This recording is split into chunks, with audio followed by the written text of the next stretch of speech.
Captain Sarah Chen had seen enough carnage in her 15 years commanding deep space vessels to know when something was fundamentally wrong with the universe. The distress beacon from mining station Kepler 442b should have been routine. Pirates. Equipment failure. Maybe a solar flare knocking out communications. What she found instead defied every principle of galactic politics she'd learned at the Academy. The Vorthak war fleet hung in space like a cluster of obsidian daggers, their bioships pulsing with the sickly green luminescence that had terrorized the outer rim for 3 decades.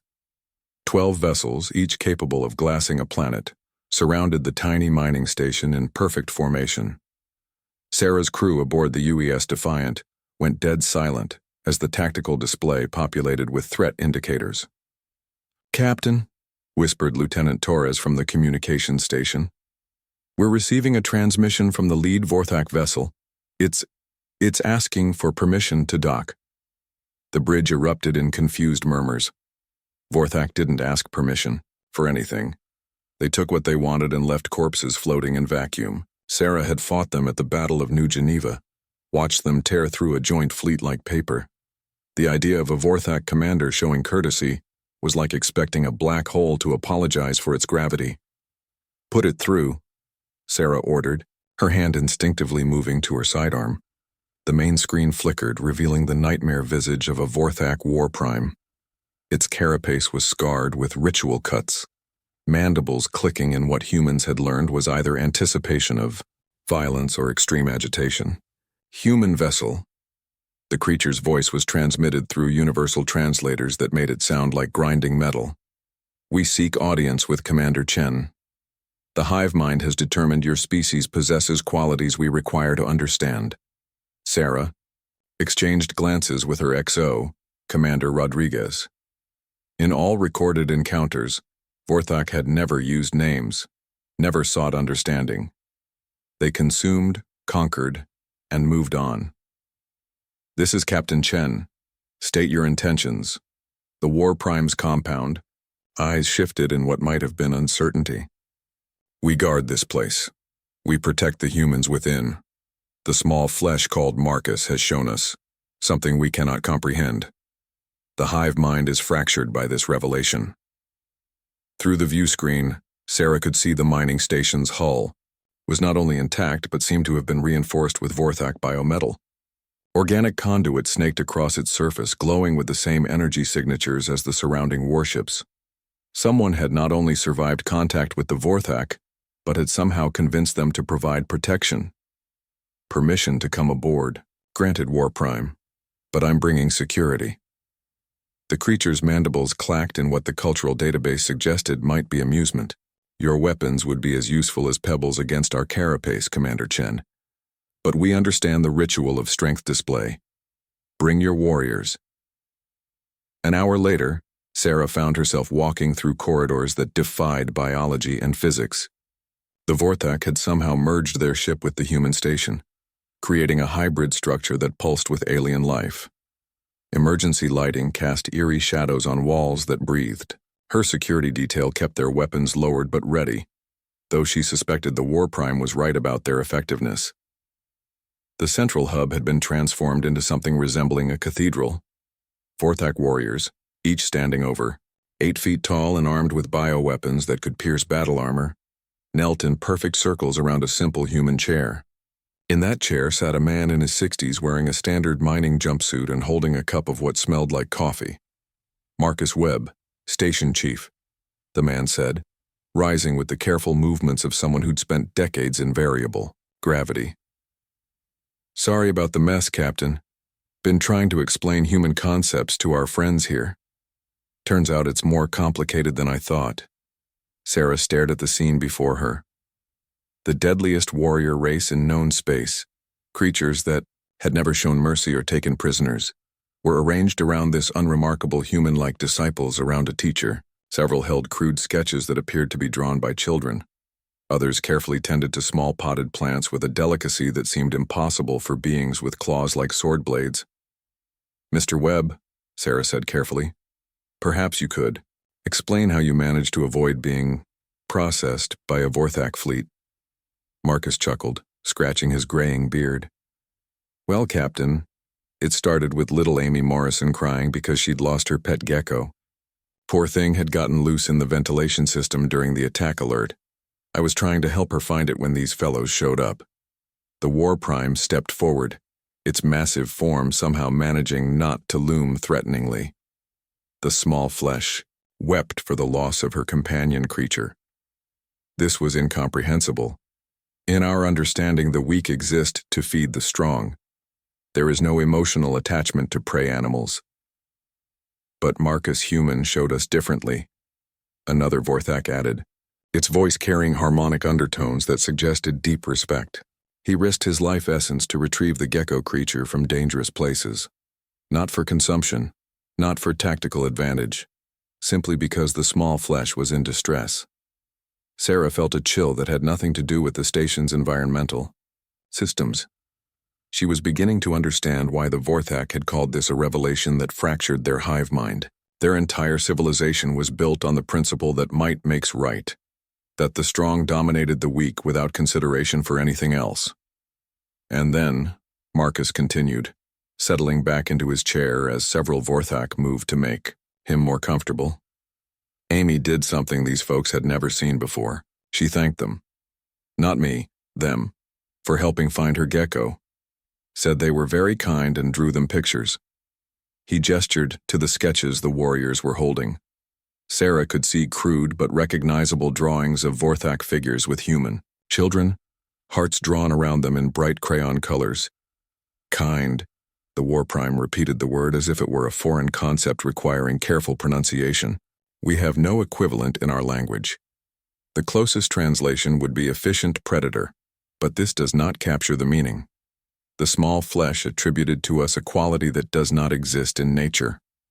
Weakness, serving strength without coercion or fear.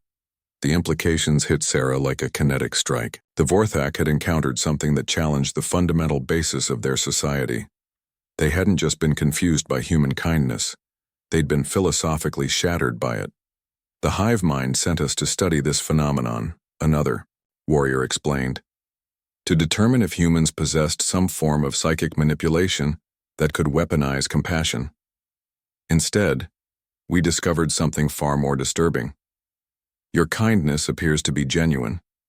You show care for beings that cannot benefit you, including us. Marcus smiled, raising his coffee cup in a small salute. Well, Captain, looks like we're about to become the galaxy's strangest diplomatic mission. These folks have some questions about human nature that I'm not qualified to answer. Think the brass back home might be interested in a chat with the Vorthak hive mind? Sarah looked around at the impossible scene. The most feared warriors in the galaxy acting as bodyguards for a mining station, confused by the concept of kindness, and desperate to understand it. If this was how humanity earned loyalty from the deadliest creatures in space, the implications for galactic politics were staggering. Mr. Webb, she said, keying her communicator, I think we're going to need a much bigger conference room. Captain Sarah Chen had seen enough carnage in her 15 years commanding deep space vessels to know when something was fundamentally wrong with the universe. The distress beacon from mining station Kepler 442b should have been routine. Pirates, equipment failure, maybe a solar flare knocking out communications. What she found instead defied every principle of galactic politics she'd learned at the Academy. The Vorthak war fleet hung in space like a cluster of obsidian daggers, their bioships pulsing with the sickly green luminescence that had terrorized the outer rim for 3 decades. 12 vessels, each capable of glassing a planet, surrounded the tiny mining station in perfect formation. Sarah's crew aboard the UES Defiant went dead silent as the tactical display populated with threat indicators. Captain, whispered Lieutenant Torres from the communications station, we're receiving a transmission from the lead Vorthak vessel. It's asking for permission to dock. The bridge erupted in confused murmurs. Vorthak didn't ask permission for anything. They took what they wanted and left corpses floating in vacuum. Sarah had fought them at the Battle of New Geneva, watched them tear through a joint fleet like paper.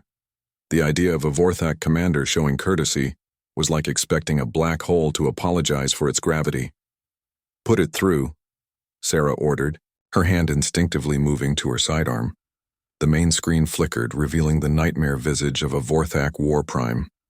Its carapace was scarred with ritual cuts, mandibles clicking in what humans had learned was either anticipation of violence or extreme agitation.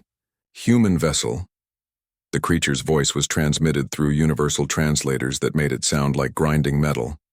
We seek audience with Commander Chen.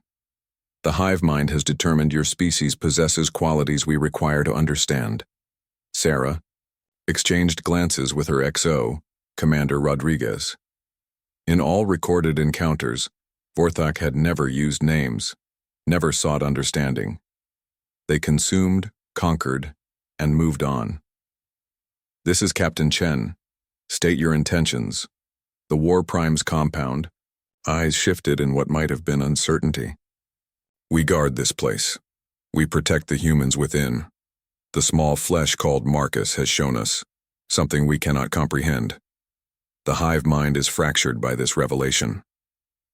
Through the view screen, Sarah could see the mining station's hull was not only intact but seemed to have been reinforced with Vorthak biometal. Organic conduit snaked across its surface, glowing with the same energy signatures as the surrounding warships.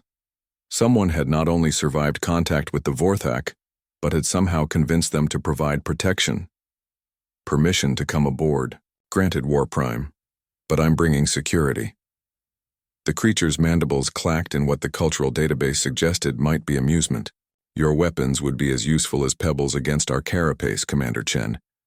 But we understand the ritual of strength display. Bring your warriors. An hour later, Sarah found herself walking through corridors that defied biology and physics. The Vorthak had somehow merged their ship with the human station, creating a hybrid structure that pulsed with alien life. Emergency lighting cast eerie shadows on walls that breathed. Her security detail kept their weapons lowered but ready, though she suspected the War Prime was right about their effectiveness. The central hub had been transformed into something resembling a cathedral. Vorthak warriors, each standing over 8 feet tall and armed with bioweapons that could pierce battle armor, knelt in perfect circles around a simple human chair. In that chair sat a man in his 60s wearing a standard mining jumpsuit and holding a cup of what smelled like coffee. Marcus Webb, Station Chief, the man said, rising with the careful movements of someone who'd spent decades in variable gravity. Sorry about the mess, Captain. Been trying to explain human concepts to our friends here. Turns out it's more complicated than I thought. Sarah stared at the scene before her. The deadliest warrior race in known space, creatures that had never shown mercy or taken prisoners, were arranged around this unremarkable human-like disciples around a teacher. Several held crude sketches that appeared to be drawn by children. Others carefully tended to small potted plants with a delicacy that seemed impossible for beings with claws like sword blades. Mr. Webb, Sarah said carefully, perhaps you could explain how you managed to avoid being processed by a Vorthak fleet. Marcus chuckled, scratching his graying beard. Well, Captain, it started with little Amy Morrison crying because she'd lost her pet gecko. Poor thing had gotten loose in the ventilation system during the attack alert. I was trying to help her find it when these fellows showed up. The War Prime stepped forward, its massive form somehow managing not to loom threateningly. The small flesh wept for the loss of her companion creature. This was incomprehensible. In our understanding, the weak exist to feed the strong. There is no emotional attachment to prey animals. But Marcus Human showed us differently. Another Vorthak added, its voice carrying harmonic undertones that suggested deep respect. He risked his life essence to retrieve the gecko creature from dangerous places. Not for consumption, not for tactical advantage, simply because the small flesh was in distress. Sarah felt a chill that had nothing to do with the station's environmental systems. She was beginning to understand why the Vorthak had called this a revelation that fractured their hive mind. Their entire civilization was built on the principle that might makes right, that the strong dominated the weak without consideration for anything else. And then, Marcus continued, settling back into his chair as several Vorthak moved to make him more comfortable. Amy did something these folks had never seen before. She thanked them. Not me, them, for helping find her gecko. said they were very kind and drew them pictures. He gestured to the sketches the warriors were holding. Sarah could see crude but recognizable drawings of Vorthak figures with human children, hearts drawn around them in bright crayon colors. Kind. The war prime repeated the word as if it were a foreign concept requiring careful pronunciation. We have no equivalent in our language. The closest translation would be efficient predator, but this does not capture the meaning. The small flesh attributed to us a quality that does not exist in nature. Weakness, serving strength without coercion or fear. The implications hit Sarah like a kinetic strike. The Vorthak had encountered something that challenged the fundamental basis of their society. They hadn't just been confused by human kindness. They'd been philosophically shattered by it. The hive mind sent us to study this phenomenon, another warrior explained, to determine if humans possessed some form of psychic manipulation that could weaponize compassion. Instead, we discovered something far more disturbing. Your kindness appears to be genuine. You show care for beings that cannot benefit you, including us. Marcus smiled, raising his coffee cup in a small salute. Well, Captain, looks like we're about to become the galaxy's strangest diplomatic mission. These folks have some questions about human nature that I'm not qualified to answer. Think the brass back home might be interested in a chat with the Vorthak hive mind? Sarah looked around at the impossible scene. The most feared warriors in the galaxy acting as bodyguards for a mining station, confused by the concept of kindness, and desperate to understand it. If this was how humanity earned loyalty from the deadliest creatures in space, the implications for galactic politics were staggering. Mr. Webb, she said, keying her communicator, I think we're going to need a much bigger conference room. Dr. Elena Vasquez had built her career studying the most dangerous predators in the galaxy, but nothing had prepared her for a conference room full of Vorthak war primes trying to understand why humans fed stray cats. The emergency session at Dr. Monte de Luna Station had been called after Captain Chen's report reached Earth Command, and now representatives from every major species sat in stunned silence as the implications sank in. You must understand. The lead war prime, who had introduced himself as Scar of Victory, clicked his mandibles in what Elena had learned was deep contemplation. Our entire civilization exists on the principle of survival hierarchy. The strong survive by consuming the weak. Resources flow upward. The idea of deliberately strengthening potential competitors is— He paused, searching for words the translator could handle. Like teaching prey to become predators. Admiral Hayes, Earth's senior military commander, leaned forward in his chair. But you've observed humans doing exactly that. Training other species, sharing technology, even protecting civilizations that offer us no strategic advantage. Yes, Scar of Victory acknowledged. We have monitored human activities across 17 sectors. You provide medical aid to species that cannot reciprocate. You rescue survivors from hostile environments at great cost to yourselves. You form emotional attachments to creatures you classify as pets that contribute nothing to your survival. Fitness. The Three-Nodi ambassador, a crystalline being whose species had been humanity's first alien contact, chimed with harmonics that translated to amusement. We experienced this phenomenon firsthand. When the plague struck our homeworld, humans arrived with medical supplies and volunteer doctors. They asked for nothing in return. Our initial assumption was that this was some form of long-term invasion strategy. Elena made notes as she watched the Vorthak delegation process this information. Their body language suggested confusion, mixed with something that might have been wonder. She'd spent weeks analyzing the biological and psychological profiles Captain Chen had provided, and the results were fascinating. Dr. Vasquez, Admiral Hayes addressed her directly. Your preliminary assessment mentioned something about pack bonding behavior. Can you explain that to our guests? Elena stood, activating the holographic display that showed human evolutionary history. Humans evolved as social predators, but unlike most species, our success came from cooperation rather than individual dominance. We developed what we call pack bonding, the ability to form emotional connections with other members of our group, regardless of blood relation. The display showed early humans working together to hunt mammoths, sharing resources, caring for injured members of the tribe. But here's where it gets interesting for our Vorthak friends.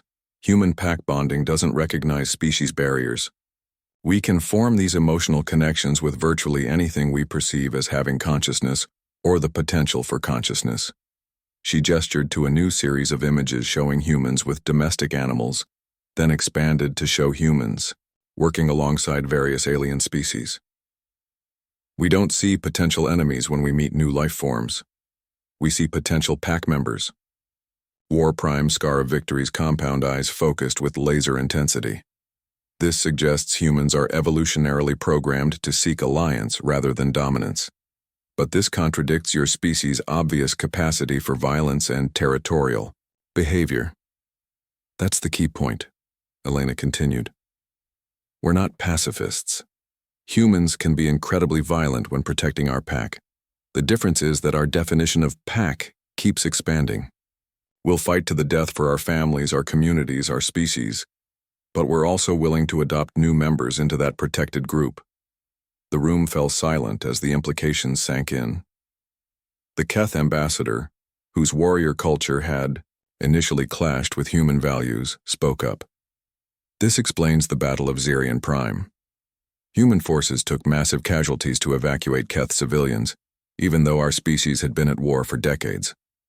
We assumed it was a tactical maneuver. No tactical advantage, Admiral Hayes confirmed. Our forces saw civilians in danger and responded according to human instinct. The idea of allowing non-combatants to die when we could prevent it was unacceptable. Scar of Victory stood, his massive form towering over the conference table. We have spent 3 weeks analyzing this phenomenon. The hive mind has reached a disturbing conclusion. Human behavior suggests that cooperation may be a more effective survival strategy than predation. This challenges everything we understand about evolutionary success. Elena nodded, bringing up a new display showing comparative civilization development. The evidence supports that theory. Species that developed cooperative behaviors have built more stable, more technologically advanced societies than those based purely on dominance hierarchies. The Vorthak are incredibly effective warriors, but your social structure limits innovation and adaptation. Which is why we are here, another War Prime added. The hive mind has detected fractures in our unity. Younger Vorthak who have observed human behavior are beginning to question fundamental principles. They ask why we destroy when we could create, why we consume when we could cultivate. The implications were staggering. Elena realized she was witnessing the beginning of what might be the most significant cultural evolution in galactic history. A warrior species built on predation was considering the possibility of cooperation. There's something else, she said, bringing up biometric data from the mining station encounter. The Vorthak warriors who interacted with humans at Kepler 442b showed measurable changes in brain chemistry. Exposure to human kindness triggered the production of hormones similar to what we call oxytocin and dopamine, chemicals associated with bonding and pleasure. Admiral Hayes raised an eyebrow. Are you saying humans can literally drug other species into loyalty? Not exactly, Elena corrected. But human behavior can trigger reward responses in alien psychology that reinforce positive interactions. We make other species feel good about cooperating with us, which creates a feedback loop that strengthens the relationship. Scar of Victory's mandibles clicked rapidly, and what Elena had learned was extreme agitation. This suggests human cooperation behavior is a form of psychological warfare more subtle and effective than any weapon we have encountered. The room tensed as several delegates reached for their weapons, but Elena held up her hand. Wait, that's not accurate. Humans don't consciously deploy kindness as a weapon. The behavior is genuine, instinctive. We're not trying to manipulate other species. We're simply being ourselves. Which makes it even more effective, the Threnody ambassador chimed. Genuine kindness creates trust in a way that calculated behavior cannot. Humans build loyalty because their cooperative instincts are authentic. War Prime Scar of Victory sat back down, his massive claws carefully avoiding damage to the furniture. The young Vorthak are not the only ones experiencing these changes. I confess that my interactions with Station Chief Marcus have produced sensations I lack vocabulary to describe. When the human child Amy thanked me for helping find her pet, I experienced what I can only call satisfaction. Not the satisfaction of a successful hunt or conquest, but something entirely different. Elena smiled, recognizing the breakthrough moment. You felt good about making someone else happy.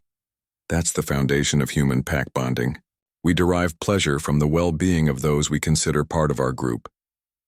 And humans seem willing to consider almost anyone as potential group members, Admiral Hayes added. Even former enemies, if they show willingness to cooperate. The silence that followed was pregnant with possibility. Elena watched as representatives from species that had been enemies, rivals, or simply strangers processed the idea that humanity's greatest weapon wasn't technology or military might, but an evolutionary instinct for inclusion. The hive mind has authorized me to make an unprecedented proposal, Scar of Victory announced. We wish to establish a formal cultural exchange program with humanity. Young Vorthak will live among humans to study your cooperation behaviors. In exchange, we offer our knowledge of biotechnology and protection. Admiral Hayes struggled to maintain his diplomatic composure. Protection? Any species that threatens humanity will face the full might of the Vorthak fleet, Scar of Victory, stated matter-of-factly. You have given us a gift beyond measure, the possibility of evolution beyond our violent origins. This creates a debt that can only be repaid through absolute loyalty. Elena realized she was witnessing history. The most feared warriors in the galaxy had just pledged themselves as humanity's protectors, not through conquest or contract, but through genuine gratitude and the desire to become something better than they were. The conference room erupted, in excited chatter as delegates began to grasp the full implications. Humanity hadn't just earned the loyalty of the deadliest species in space, they'd shown them a path to transformation that could reshape the entire galaxy. The bridge of the UES Harmony thrummed with tension as Captain Lisa Zhang watched the tactical display populate with hostile contacts. 30 unknown vessels had emerged from hyperspace at the edge of the Tau Ceti system, their configuration unlike anything in the galactic databases. What made the situation even more surreal was that her most trusted tactical advisor was a Vorthak war prime, whose idea of stress relief was tending to a small garden in his quarters. Analysis complete. Captain, War Prime Gentle Death reported, his massive claws dancing across biointerface controls with surprising delicacy. The irony of his chosen name wasn't lost on anyone who knew that he'd earned it, by perfecting the art of ending conflicts with minimal casualties. The unknown vessels employ technology similar to the extinct Harbinger race. Configuration suggests a splinter group that avoided the Purge Wars 3,000 years ago. Captain Zhang studied the readings. Assessment of threat level? Extreme, Gentle Death replied, without hesitation. Each vessel carries enough firepower to sterilize a planet. Their formation indicates intent to eliminate all life in this system. However, their technology is ancient. They rely on brute force rather than tactical sophistication. The communication board lit up with incoming transmissions from across the system. Human colonies, alien outposts, even automated mining stations were all reporting the same thing. The unknown fleet was broadcasting demands for total surrender, followed by systematic elimination of all inhabited worlds. Captain, Lieutenant Park announced from communications, we're receiving coordination signals from, well, everywhere. It looks like every species in the system is volunteering to assist in the defense. Zhang raised an eyebrow. Even the hegemony outpost? The hegemony had been humanity's enemies for decades, their rigid caste system fundamentally opposed to human egalitarian ideals, especially the hegemony outpost, Park confirmed. They're saying that while they disagree with human philosophy, they prefer our misguided idealism to complete extinction. War Prime Gentle Death's compound eyes sparkled with what Zhang had learned was amusement. The human effect continues to spread, Captain. Species that once viewed humanity as naive are discovering that naive idealists make the most determined defenders when their family is threatened. Through the viewscreen, Zhang could see the expanding fleet of defending vessels, Sleek human destroyers flew in formation with angular Keth battlecruisers, while Threnody crystal ships provided electronic warfare support to converted Vorthak biovessels. The sight should have been impossible. Natural enemies working in perfect coordination. War Prime, Zhang addressed her tactical officer. Recommend deployment strategy. Gentle Death's mandibles clicked as he processed thousands of variables with the speed that made Vorthak such effective warriors. Traditional Vorthak strategy would be direct assault. Maximum violence applied at the enemy's strongest point. However, I have learned from human tactical philosophy. I recommend we protect rather than destroy. Zhang nodded, understanding immediately. Explain for the fleet. We establish overlapping defensive perimeters around civilian targets. Gentle Death, announced over the fleet-wide communication channel. Each species contributes their strongest capabilities to protect others' weaknesses. Humans coordinate overall strategy. Vorthak provide heavy assault capability. Threnody handle electronic countermeasures. Keth maintain formation integrity. The response was immediate. Ships that had never fought alongside each other began moving into positions that maximized collective defense rather than individual glory. Zhang watched in amazement as former enemies shared tactical data, synchronized shield frequencies, and coordinated targeting solutions. Captain, Park reported, the unknown fleet is hailing us. They want to speak to whoever's in command of this mongrel alliance. Put them through, Zhang ordered. The main screen filled with something that might have once been humanoid, but had been so extensively modified with cybernetic implants that identifying its original species was impossible. When it spoke, the voice was a mixture of organic throat sounds and mechanical processing. I am Prime Purifier Nexus 7 of the Cleansing Fleet, it announced. We have returned to complete the sterilization protocols initiated by our ancestors. All inferior species will be eliminated to prevent further contamination of galactic civilization. Zhang stepped forward, her command presence filling the bridge. This is Captain Lisa Zhang of the United Earthship Harmony, speaking for the Tau Ceti Defense Coalition. You are not welcome here. Withdraw immediately or face the consequences. The cybernetic being's laugh was like metal scraping against stone. A human speaks for aliens? How perfectly illustrative of the contamination we have come to cleanse. Your species' tendency to form emotional attachments with inferior beings has created the exact corruption our ancestors sought to prevent. War Prime Gentle Death moved to stand beside Zhang, his massive form radiating controlled menace. You face not just humans, Purifier. You face those who have chosen to stand with them. We are Vorthak, and we have learned that true strength comes from protecting others, not destroying them. Vorthak, Nexus 7 spat, the most promising warrior race in the galaxy, reduced to pets of emotional parasites. You will be cleansed. Last, so you may witness the price of your corruption. The transmission cut, and immediately the unknown fleet began advancing. Their ships moved in perfect geometric formations, their weapons charging with energies that made space itself ripple with distortion. All ships, Zhang announced over the fleet channel. Remember what we're fighting for.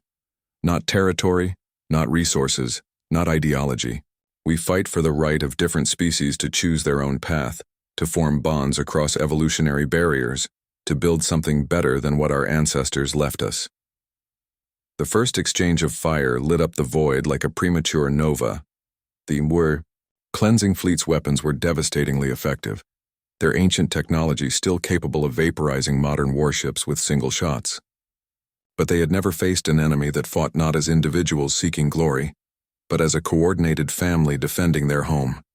Vorthak bioships absorbed damage that would have destroyed conventional vessels, their living hulls regenerating. Even as they pressed forward to protect more fragile allies, human ships coordinated targeting data that allowed smaller vessels to strike with precision at critical systems. Threnody crystal ships created interference patterns that confused ancient targeting computers. Captain, Gentle Death reported, their formation is adapting. They're learning from our tactics faster than anticipated. Zhang studied the tactical display as the enemy fleet shifted to counter their defensive strategies. The Purifiers were using their superior firepower to force the Allied fleet into increasingly desperate maneuvers to protect civilian targets. All ships, This is Admiral Chen aboard the UES Defiant. A familiar voice crackled over the communications. Sorry we're late to the party. Vorthak High Command sends its regards. Zhang's heart leaped as 40 Vorthak bioships dropped out of hyperspace, their organic hulls pulsing with barely contained violence. But these weren't the chaotic berserkers of old Vorthak doctrine. They moved with the disciplined precision of protectors, forming up to shield civilian evacuation routes. Leading them was War Prime Scar of Victory himself, his massive flagship radiating the authority that had once terrorized the galaxy and now inspired hope. Purifier scum, Scar of Victory's voice carried across all channels. You face the new Vorthak. We who have learned that the strong exist not to prey upon the weak, but to shelter them. Your ancestors failed to cleanse the galaxy because they never understood that cooperation creates strength beyond the sum of its parts. The battle that followed would be studied in military academies across the galaxy for generations. The cleansing fleet's superior technology was gradually overcome by the Allied fleet's superior coordination. Ships that should have been enemies worked together with seamless precision, covering each other's weaknesses and amplifying each other's strengths. When the last Purifier vessel was disabled rather than destroyed, Nexus 7's face appeared on screens throughout the fleet. The cybernetic being's expression showed something that might have been confusion. You had us defeated, it said. Why did you not complete the cleansing? Why preserve those who sought to eliminate you? Captain Zhang looked around her bridge. At the mixed crew of humans, Vorthak and half a dozen other species all working together in harmony despite their vast differences. Because, she said simply, that's not who we are anymore. Your ancestors tried to solve the galaxy's problems. Through elimination, we've learned that the real solution is transformation. Everyone deserves the chance to become something better than they were. War Prime Gentle Death stepped forward, his scarred carapace catching the light from the tactical displays. Purifier, Nexus 7, I was once like your fleet. I believed strength came from destruction, that the weak existed only to feed the strong.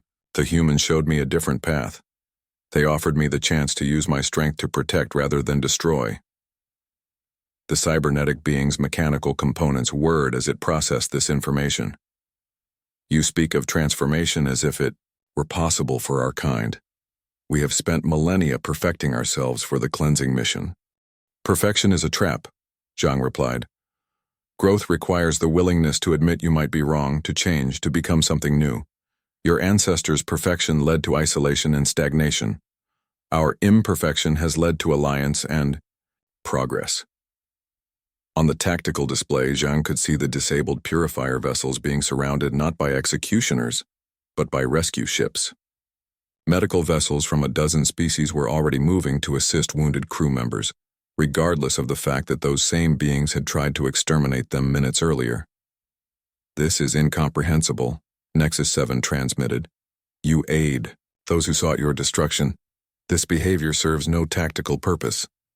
Lieutenant Park looked up from her console. Captain, we're receiving a transmission from the Purifier ship Nexus 7 is aboard. It's a request for asylum. One of their crew members is asking to defect. Zhang exchanged glances with Gentle Death, who clicked his mandibles in what she now recognized as anticipation. Put them through. A new figure appeared on the screen, clearly of the same cybernetic species as Nexus 7 but with fewer modifications. When it spoke, organic emotion was still detectable beneath the mechanical overlay. I am Sub-Purifier Unit Designation. My original name was Kira of the Morning Light, the being said, struggling with concepts that had been suppressed for centuries. I have monitored your battle communications. You coordinate through voluntary cooperation rather than hierarchical dominance. This suggests possibilities our doctrine declares impossible. Nexus 7's form visibly tensed. Unit Designation 77 Alpha, you will return to cleansing protocols immediately. These thoughts are contamination. No, Kira replied with growing confidence. These thoughts are evolution. I request permission to study your alliance structures. I wish to understand how strength can exist without oppression. Zhang felt the familiar surge of pride mixed with responsibility that came with these moments. Another species, another individual, choosing hope over fear, growth over stagnation. Permission granted, Kira of the Morning Light. Welcome to the Coalition. The effect was immediate. Across the Purifier fleet, other beings began requesting communication with the Alliance vessels, not to negotiate surrender terms, but to ask questions about cooperation, about voluntary association, about the possibility that their ancestors' path might not be the only way forward. War Prime Scar Victory's voice crackled over the communication system. Captain Zhang, the hive mind has reached consensus. We extend protection to any Purifier vessel that wishes to study alternative social structures. Those who choose to continue cleansing protocols will be escorted to the galactic rim and warned never to return. Zhang marveled at how naturally the Vorthak had internalized human values while maintaining their own cultural identity. They weren't becoming human. They were becoming the best version of themselves. Fleet command to all vessels, she announced. Operation Sanctuary is now in effect. We have refugee vessels to process, cultural exchange protocols to establish, and about a dozen species who are about to learn that there's more than one way to build a civilization. As the Allied fleet began the complex process of integrating former enemies, Zhang reflected on the strange path that had brought them to this moment. Humanity's greatest strength wasn't their technology or their military might. It was their stubborn refusal to accept that things had to stay the way they'd always been. The Vorthak had shown them that even the deadliest predators could learn to nurture. The Purifiers were proving that even the most rigid dogma could be challenged by simple kindness. Each transformation created a ripple effect that spread across the galaxy, changing not just individuals but entire civilizations. War Prime Gentle Death approached her station, carrying a small potted plant that he'd been nurturing in his quarters. Captain, I have a request. The Purifier defectors will need time to adjust to new concepts. Perhaps we could establish a garden aboard their vessels. I have found that tending growing things helps one understand the value of patience and care. Zhang smiled, looking at the massive warrior who had once led planetary assaults, but now found joy in helping flowers bloom. An excellent suggestion, War Prime. Let's see if we can teach a few more apex predators to appreciate the beauty of growth over destruction. Through the view screen, she could see the mixed fleet of former enemies working together to repair damage and process refugees. The galaxy was changing, one act of kindness at a time, one species at a time. And at the center of it all was humanity's simple but revolutionary belief that everyone deserved the chance to become better than they were. The deadliest beings in space had become their most loyal protectors, not through conquest or manipulation, but through the irresistible power of genuine compassion. It was, Zhang reflected, the most human victory of all. Ambassador Sarah Chen stood in the vast amphitheater of New Geneva Station, looking out at what political scientists were calling the most diverse gathering in galactic history. Representatives from over 400 species filled the crystalline auditorium, their forms ranging from the familiar humanoid shapes of early contact species to the exotic energy beings who had only recently revealed themselves to physical reality. The occasion was the first Galactic Cooperation Summit, but Sarah knew it was really something much more significant. It was the formal recognition that humanity had fundamentally altered the trajectory of galactic civilization, not through conquest or technological superiority, but through the simple act of teaching others that there was an alternative to endless competition. The hegemony of Zephyr requests recognition, announced the session moderator, a Threnody whose crystalline form chimed with the harmonics of diplomatic protocol. The Zephyrian representative, a being that resembled a cross between a mantis and a tree, rose with movements that suggested both grace and barely controlled power. The hegemony has monitored the spread of what our xenobiologists term human cooperative syndrome for 18 standard months. Initial projections suggested this behavior pattern would collapse under evolutionary pressure. We were incorrect. Sarah felt a familiar mixture of pride and apprehension. The human cooperative syndrome was what academic circles had started, calling the rapid spread of collaborative behaviors among species that had previously operated on purely competitive principles. Our own social structure has undergone unprecedented modification, the Zephyrian continued. Younger generations of our species are refusing traditional dominance rankings. They speak of choosing their own pods and forming alliances based on shared interests rather than genetic caste assignments. This development is disturbing to our leadership. War Prime Scar of Victory, now serving as humanity's military liaison to the Galactic Council, stepped forward. His massive form had become a symbol of transformation rather than terror, and his presence commanded respect from species that had once fled in terror at the mention of Vorthak. Honored Zephyrian, Scar of Victory's voice carried the patient tone he'd developed while teaching human children. Change is often disturbing to those comfortable with existing power structures. However, we have observed that societies embracing cooperative principles show increased innovation, reduced internal conflict, and improved adaptation to environmental challenges. The Zephyrian delegates' antennae twitched in what their cultural database indicated was skepticism. You speak as one who has experienced this transformation, yet the Vorthak were the galaxy's apex predators. How do you reconcile your new philosophy with your nature? Sarah watched as Scar of Victory considered the question with the same intensity he'd once reserved for battle strategy. We discovered that being apex predators made us perfectly suited to be apex protectors. Our strength is unchanged, but our purpose has evolved. We no longer hunt the weak, we defend them. This has proven far more satisfying than our previous existence. Dr. Elena Vasquez, now serving as Chief of Xenopsychology for the Terran Federation, activated the holographic display that had become central to these discussions. The neurological evidence supports War Prime Scar of Victory's assessment. Species that have adopted cooperative frameworks show measurable improvements in cognitive flexibility, stress resistance, and what we can only describe as psychological well-being. The display showed brain scans from dozens of species, highlighting the development of new neural pathways associated with empathy and collaborative thinking. We're witnessing accelerated evolution in real time. Not biological evolution, but social and psychological evolution occurring within single generations.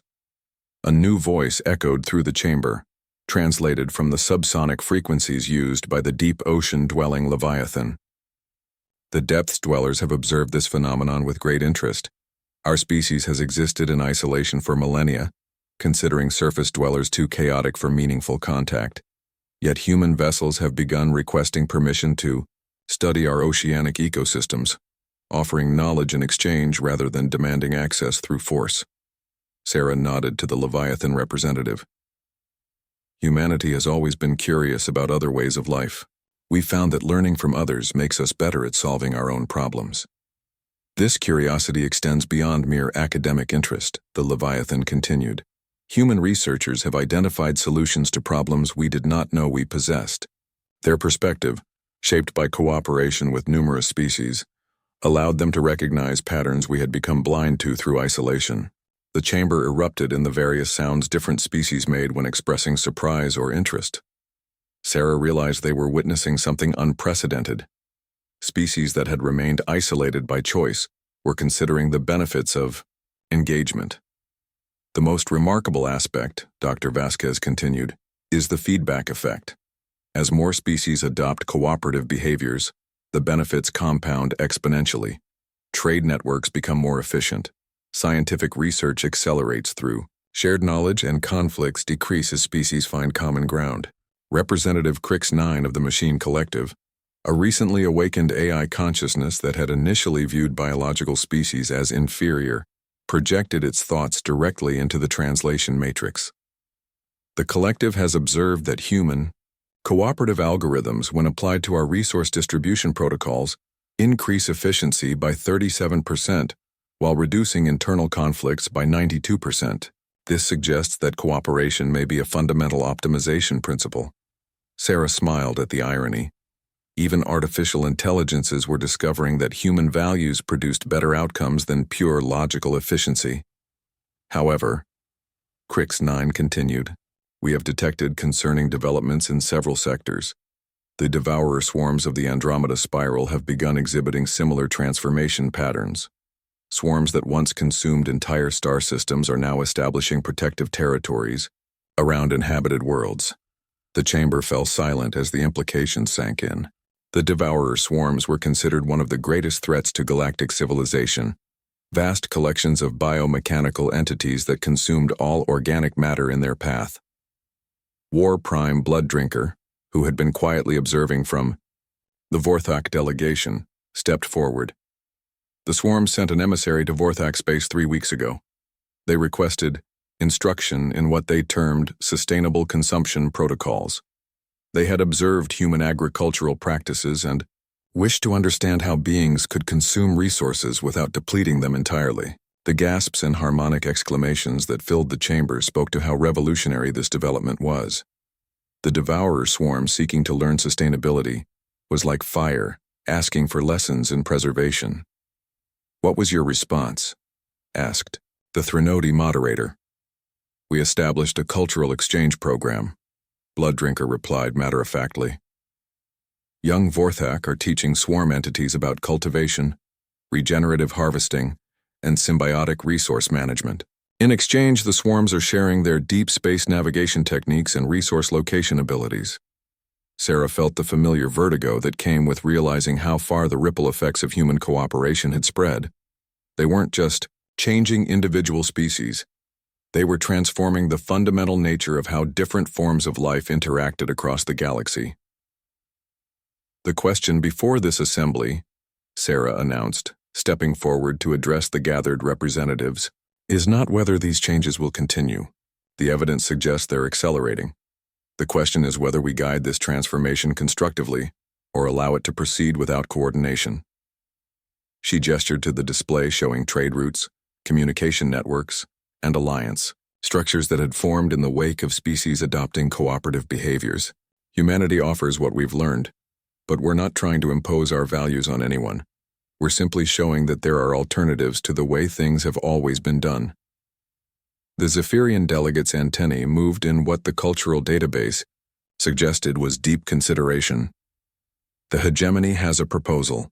We wish to establish joint research stations where species can study alternative social structures without committing to immediate implementation. A testing ground for cooperative principles." The reaction was immediate and overwhelmingly positive. Species after species began volunteering to participate, to host stations, to contribute resources and expertise to what was rapidly becoming the galaxy's largest collaborative project.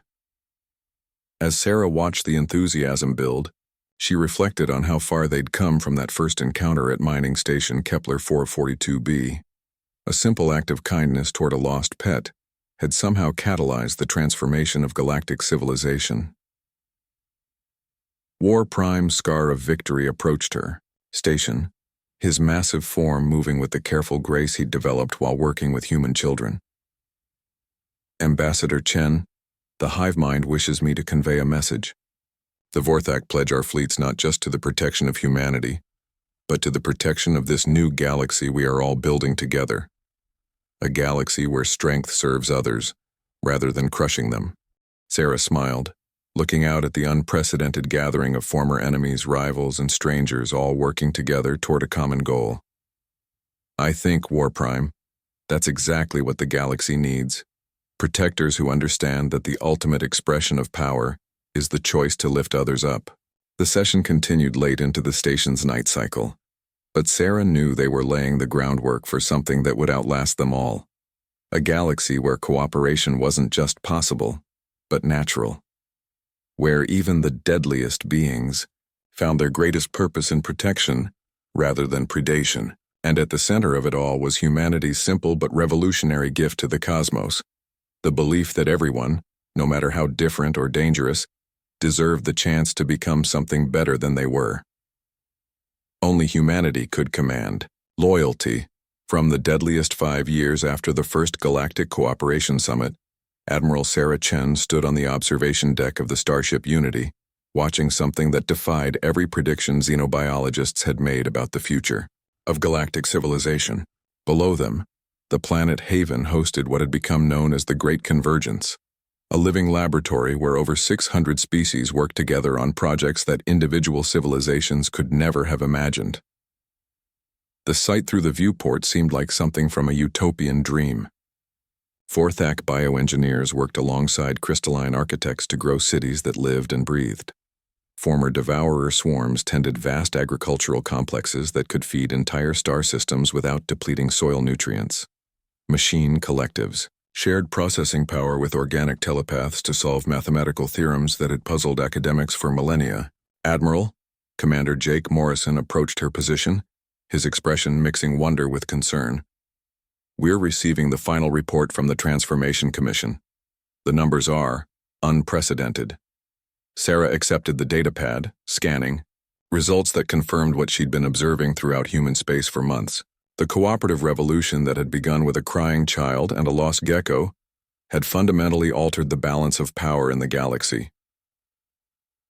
87% of known species have implemented some form of cooperative governance in the past 5 years, she read aloud. Military conflicts between member species have decreased by 96%. Technological advancement rates have increased by an average of 400%. Resource scarcity has been eliminated in 73% of surveyed systems. Jake nodded, but his expression remained troubled.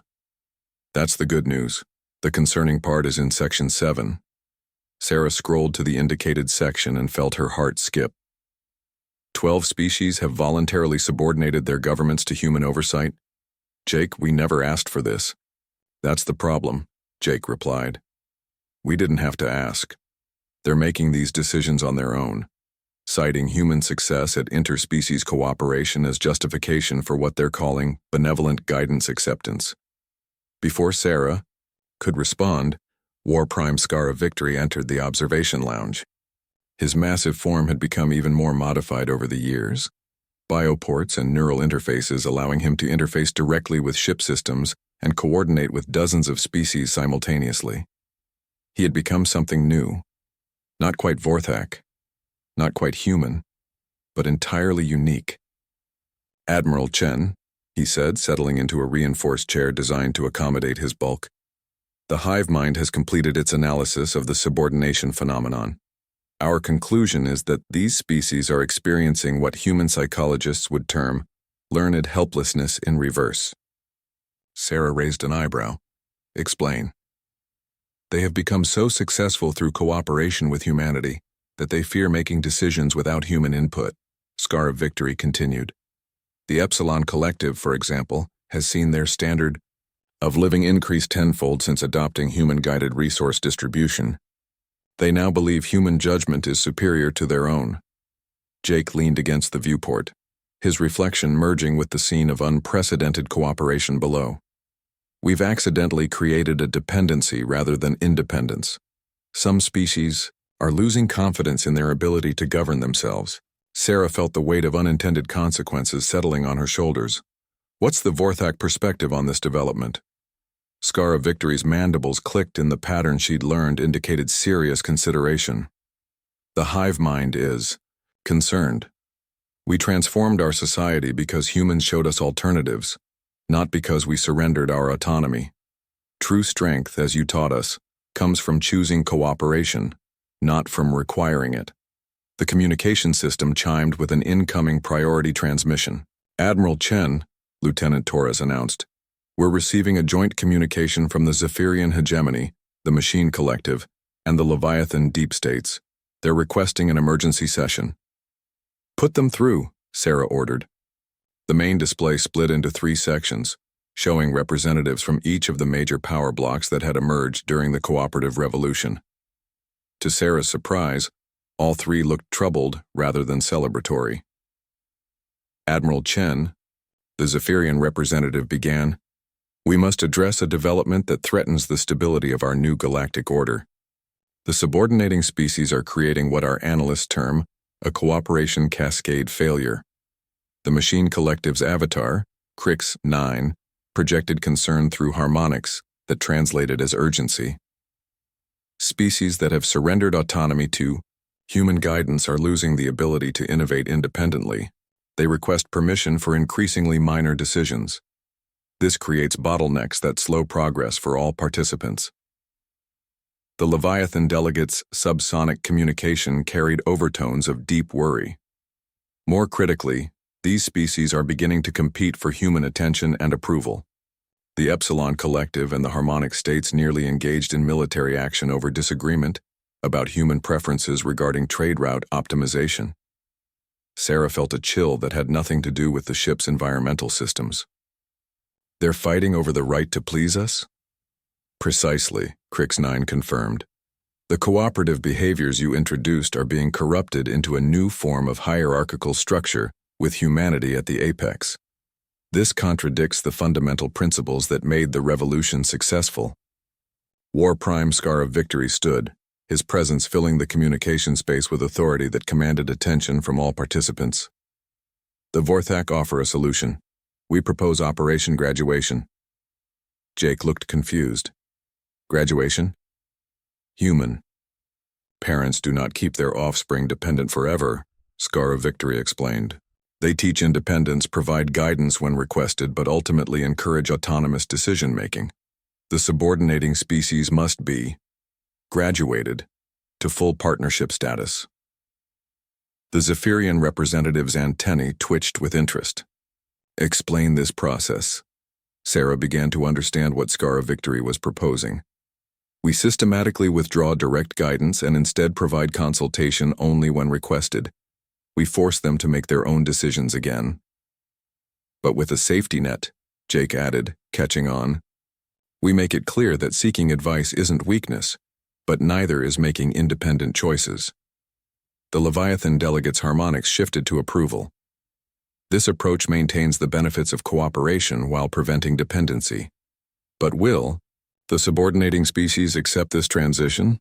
War Prime Blood Drinker's voice joined the conversation from off-screen. Admiral, we've been conducting preliminary discussions with representatives from the subordinating species. Their reaction is illuminating. Explain, Sarah requested. They are terrified, Blood Drinker admitted. Not of making wrong decisions, but of disappointing humanity. They have developed emotional investment in human approval that exceeds rational strategic thinking. Sarah realized they were facing a completely new challenge. The species that had subordinated themselves hadn't done so out of weakness or manipulation. They had done so out of genuine affection and desire to please the beings who had shown them a better way to live. This is our responsibility, she announced, making a decision that felt like stepping off a cliff. We created this situation by being too helpful, too available. Operation Graduation begins immediately. Over the following weeks, Sarah watched as humanity deliberately stepped back from direct leadership roles across dozens of systems. The initial reaction was exactly what Blood Drinker had predicted: panic, confusion, and desperate requests for guidance on increasingly trivial matters. But something else began to emerge. Species that had grown dependent on human approval started rediscovering their own capabilities. The Epsilon Collective developed a new form of quantum computing without human input. The harmonic states created musical compositions that incorporated mathematical principles no human had ever considered. Progress report, Sarah requested during a staff meeting 6 months into Operation Graduation. Commander Morrison looked pleased as he delivered the update. 83% of previously subordinating species have resumed autonomous decision-making. Innovation rates have actually increased as they've stopped trying to conform to perceived human preferences and started exploring their unique capabilities again. War Prime Scar of Victory added his analysis. The most significant development is emotional maturation. These species are beginning to view their relationship with humanity as partnerships between equals rather than child-parent dynamics. Sarah smiled, looking out at the stars where hundreds of species were learning to stand on their own, while maintaining the cooperative networks that had transformed the galaxy. Any regrets about giving up our accidental empire? Scar of Victory's compound eyes sparkled with what she'd learned was deep satisfaction. Admiral, we discovered that true loyalty cannot be commanded or earned through dependency. It must be freely given between equals who choose to work together. The species that subordinated themselves are now our strongest allies precisely because they made that choice independently. Jake nodded, pulling up communication logs from across the galaxy. The former subordinating species are actually leading some of the most innovative cooperation projects now. They're teaching other newly contacted species how to maintain independence while participating in collaborative networks. Sarah reflected on the strange journey that had brought them to this point. Humanity had accidentally become the galaxy's teachers, then its inadvertent rulers, and finally its partners in building something none of them could have imagined alone. "Status report on the latest contact with unknown species?" she asked. 3 new civilizations in the past month, Jake reported, all approached by mixed species contact teams led by former subordinating species. They're successfully demonstrating that cooperation doesn't require surrender of autonomy. War Prime's Scar of Victory stood, preparing to return to his duties, coordinating defense fleets that now included ships from over 200 species. "Admiral, the hive mind wishes to express gratitude for humanity's gift to the galaxy. Not just the lesson in cooperation, but the wisdom to know when to step back and let others find their own path." As Sarah watched the War Prime leave, she marveled at how far they'd all come. The deadliest warriors in the galaxy had become their most trusted advisors, not through conquest or manipulation, but through the simple recognition that everyone, human, Vorthak, or otherwise, deserved the chance to become the best version of themselves. The galaxy was no longer the same collection of competing species struggling for dominance. It had become something unprecedented, a community of different civilizations choosing to work together not because they had to, but because they wanted to. And that choice, freely made by beings who could have chosen otherwise, was the strongest foundation for lasting peace the universe had ever seen. Outside the viewport, ships from dozens of species moved in coordinated patterns, each maintaining their unique characteristics while contributing to something greater than any of them could achieve alone. It was, Sarah reflected, exactly what the galaxy needed: unity without uniformity, cooperation without coercion, and loyalty freely given rather than commanded. The deadliest beings in space had indeed learned loyalty from humanity. But in teaching them, humanity had learned something just as valuable: that true leadership meant knowing when to follow, when to step aside, and when to trust others to find their own way to the stars.